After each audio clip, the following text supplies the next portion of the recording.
दोस्तों, इस देश में ईवीएम और चुनाव आयोग कई साल से निशाने पर है और कई गंभीर आरोप लग रहे हैं, लेकिन इन आरोपों पर ना तो कभी चुनाव आयोग ने इन आरोपों को निराधार बताते हुए कभी इस तरीके से बात की और ना ही ईवीएम को लेकर के कभी कोई पुख्ता जांच मुकम्मल हुई। लेकिन दुनिया के फलक पर यह बात सच साबित हो गई है कि चुनाव आयोग जो है वो धांधली करवा सकता है, जैसे चाहे वैसे धांधली करा सकता है, जिसको चाहे उसको जितवा सकता है। और इस बात का दावा मैं इसलिए कह रहा हूं क्योंकि पड़ोसी मुल्क बांग्लादेश में एक पूर्व चुनाव आयुक्त को बाकायदा सजा हुई है, और ना सिर्फ सजा हुई है बल्कि पब्लिक ने उनको जूतों से पीटा है, जूतों से मारा है। क्या खबर है, पूरी खबर मैं आज आपको इस वीडियो में बताने वाला हूं।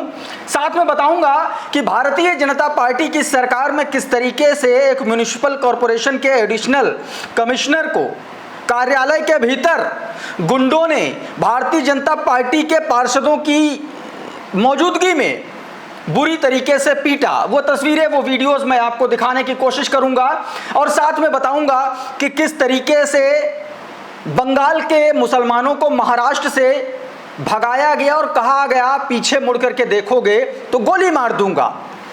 वो तस्वीरें, वो बयान और वो आप बीती भी आपको सुनाने की कोशिश करूंगा दोस्तों, और साथ में बताऊंगा कैसे राजस्थान में एक पुलिस वाले ने एक मुसलमान को सिर्फ गाड़ी के विवाद को लेकर के, गाड़ी साइड करने के विवाद को लेकर के थप्पड़ मारा, और ऐसा थप्पड़ मारा कि वो आदमी बेहोश हो गया। वो तस्वीरें भी आपको दिखाने की कोशिश करूंगा और बताऊंगा कैसे प्रॉफेट मोहम्मद के शान में गुस्ताखी एक तरीके से की गई है उत्तर प्रदेश में, और उस पर अभी तक पुलिस ने कोई संज्ञान नहीं लिया है, कुछ भी नहीं किया है। वो तस्वीरें आपको दिखाऊंगा और साथ में बताऊंगा गौ तस्करी करने वाले शुभम भारती की पूरी कहानी, विजय शंकर और सतपाल सिंह की पूरी कहानी दिखाऊंगा, बताऊंगा कहां का मामला है, क्या घटना है। और मोदी सरकार ने इस बीच एक बड़ा झटका दिया है इस देश की जनता को, भक्तों को, महंगाई का, सब कुछ बताऊंगा। लेकिन सबसे पहले जरा ये अखबार की कटिंग देखिए, ये अखबार की कटिंग देखिए दोस्तों। ढाका बांग्लादेश की खबर, बांग्लादेश पूर्व चुनाव आयुक्त गिरफ्तार, भीड़ ने जूतों से पीटा। दरअसल ये जो पूर्व चुनाव आयुक्त है दोस्तों, इनको सीधे तौर पर इनका आरोप है कि इन्होंने दोस्तों शेख हसीना की सरकार में इन्होंने बेईमानी कराई और बेईमानी से शेख हसीना की सरकार बनवाई, और इसके बाद खालिदा जिया ने इनके खिलाफ शिकायत दर्ज करवाई, इसके बाद इनको जेल हुई। अब देखिए खबर क्या कह रही है, पूर्व चुनाव आयुक्त गिरफ्तार, भीड़ ने जूतों से पीटा। दोस्तों ये 77 साल के दोस्तों जो नूरुल हैं, नूरुल हुदा इनका नाम बताया जा रहा है, और ये बुरी तरीके से पीटे गए दोस्तों। पूर्व सांसद सबीना अख्तर को भी देशद्रोह के मामले में गिरफ्तार किया गया, भी खबर। लेकिन मुख्य खबर यही है कि इनको जो है पब्लिक ने जूतों से मारा है। देखिए इनकी तस्वीर देखिए और जूता भी देखिए, सामने शायद जूतों की माला वाला भी पहनाई गई है। वो तस्वीरें दोस्तों नजर आ रही हैं।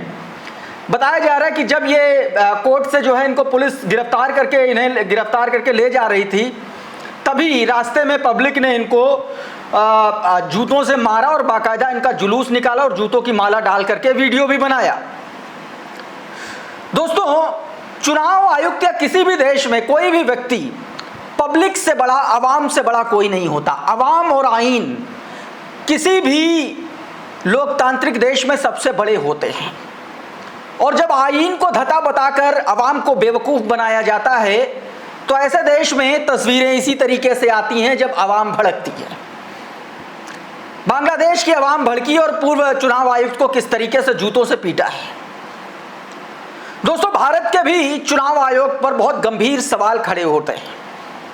चुनाव आयोग पर अक्सर इस तरीके के आरोप विपक्ष द्वारा लगाए जाते हैं कि चुनाव आयोग भारतीय जनता पार्टी के लिए काम करता है। आरोप लगाए जाते हैं कि जो ईवीएम है, इलेक्ट्रॉनिक वोटिंग मशीन है, वो सही नहीं है, और इसीलिए विपक्ष लगातार बैलेट से चुनाव कराने की मांग कर रहा है। ऐसे में ये तस्वीरें, बांग्लादेश, पड़ोसी मुल्क बांग्लादेश से आई ये तस्वीरें भारत में विपक्ष को एक नया मुद्दा देती हुई नजर आ रही है दोस्तों। और इसीलिए इसी अखबार की कटिंग को सुरेंद्र राजपूत, कांग्रेस पार्टी के राष्ट्रीय प्रवक्ता हैं, मुख्य विपक्षी दल है कांग्रेस, वो लिखते हैं कि यह भारत के चुनाव आयुक्त की खबर नहीं है, यह खबर बांग्लादेश के चुनाव आयुक्त की है, जिसे गिरफ्तार होने के बाद भीड़ ने कसकर पीटा है। सावधान हो जाइए चुनाव आयुक्तों। चुनाव आयुक्तों को सावधान करते हुए इन्होंने लिखा है।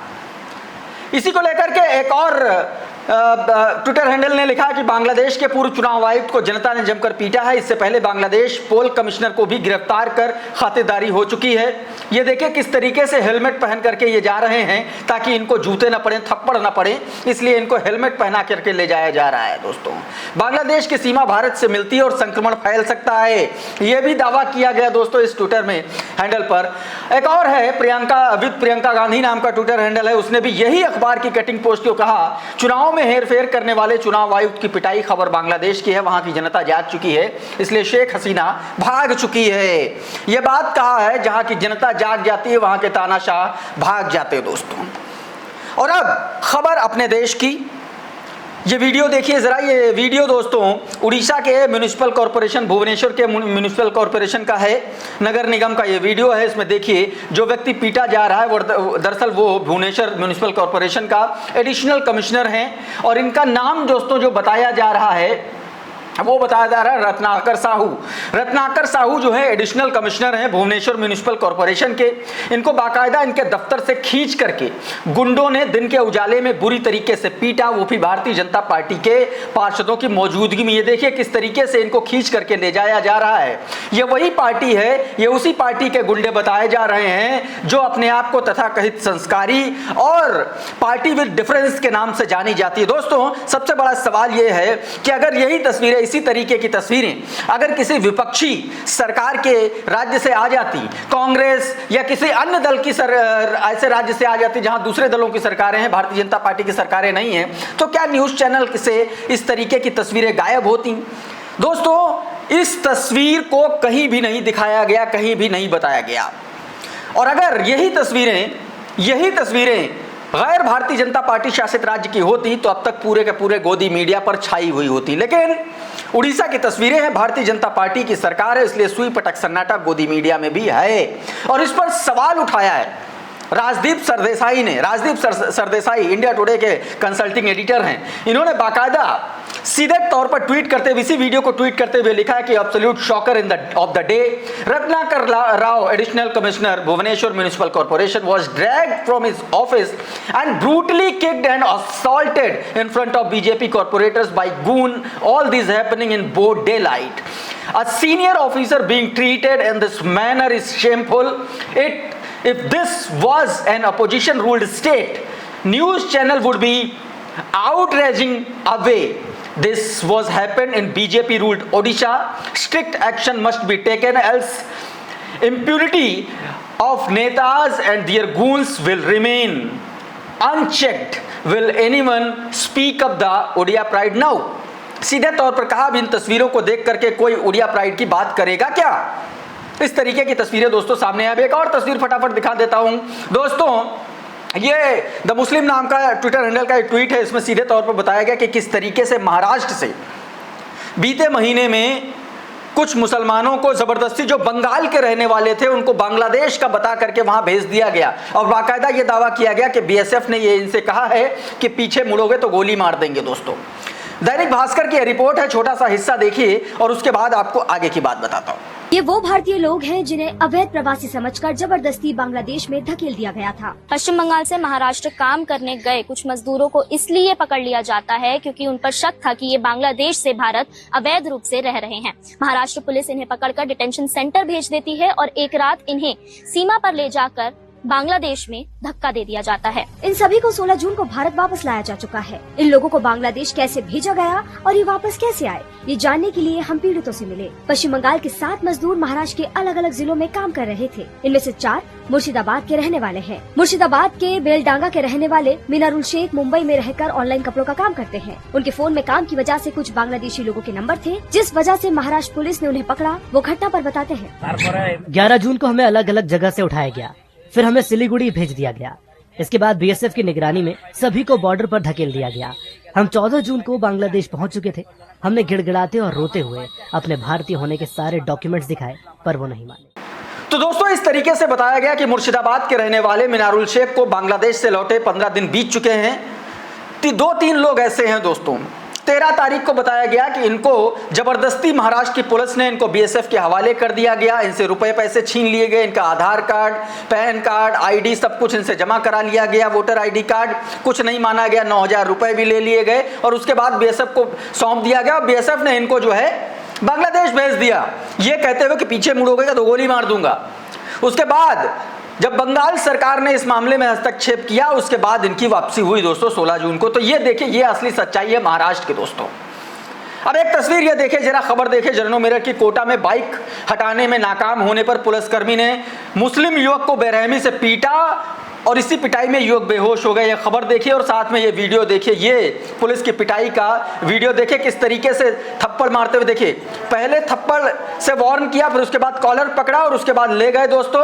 और देखिए सीधा माथा जो है कार में, जीप में दे मारा और उसके बाद उसकी जम करके पिटाई की और इस पिटाई में दोस्तों ये मुसलमान युवक बुरी तरीके से जो है सहम गया, डर गया और उसके बाद बेहोश हो गया, ऐसा बताया जा रहा है दोस्तों। बढ़ते हैं उत्तर प्रदेश की तरफ। यह खबर देखिए, जालौन की खबर है दोस्तों, किस तरीके से इसमें मुसलमानों के खिलाफ और प्रॉफेट मोहम्मद के खिलाफ अभद्र टिप्पणी और अपमानजनक बातें लिखी गई हैं दोस्तों।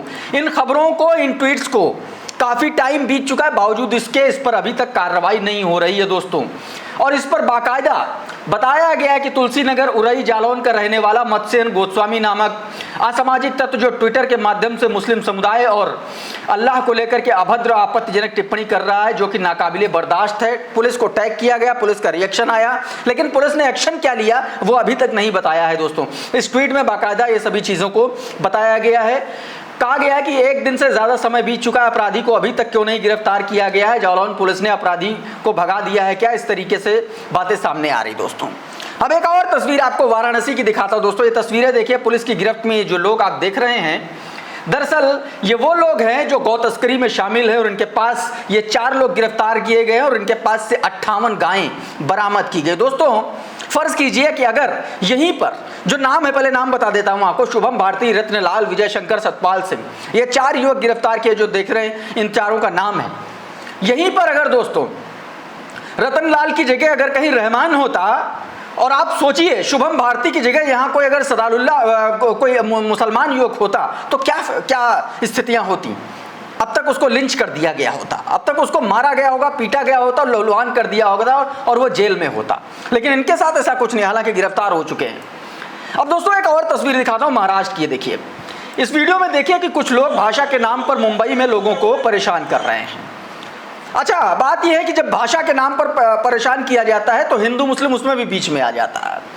इस वीडियो को देख करके ओसिन जैन नाम की एक ट्विटर हैंडल है, उसमें लिखा गया कि मुंबई के व्यक्ति पर इसलिए हमला किया गया क्योंकि वो मराठी नहीं जानता। ये भाषा के योद्धाओं की हिम्मत नहीं कि किसी मुस्लिम के सामने भाषा पर लड़कर दिखाएं, इनकी गेंद सुझा देंगे, ये बात कही गई दोस्तों। अब इसी को लेकर के एक मुस्लिम ट्विटर हैंडल ने सीधे तौर पर इस महिला को जवाब दे दिया, कह दिया कि अब अंधभक्तिन सरकार से सवाल करने की जिसकी औकात नहीं है, हर जगह हिंदू मुसलमान करके अपने बच्चों का पेट पाल रहे हो। सीधे तौर पर यह कह दिया गया दोस्तों। जब भाषा का जिक्र है तो मुसलमान बीच में घुसा दिया गया। ऐसे में मामला भाषा से होकर के मुसलमानों को टारगेट कर दिया जाए, इस तरीके से मुद्दों को डाइवर्ट करने का भी काम दोस्तों चल रहा है।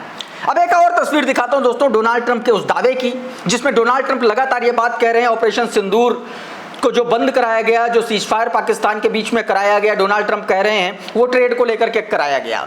ये देखिए, ये व्हाइट हाउस के अंदर का वीडियो और इसमें सीधे तौर पर जो कहा जा रहा है वो सुनिए और गौर से सुनिए कि किस तरीके से इसमें बात की जा रही कि जल्दी ही यूएस और भारत के बीच में एक ट्रेड डील होने वाली है।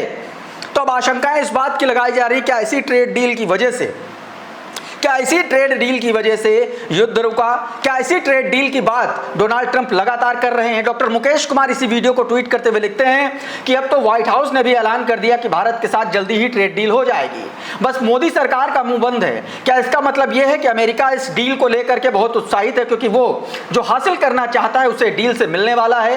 क्या इसका मतलब यह है कि मोदी सरकार डरी हुई है कि कहीं डील की बातें पहले ही न लीक हो जाएं और भारत में विरोध शुरू हो जाए। कुछ तो गड़बड़ है।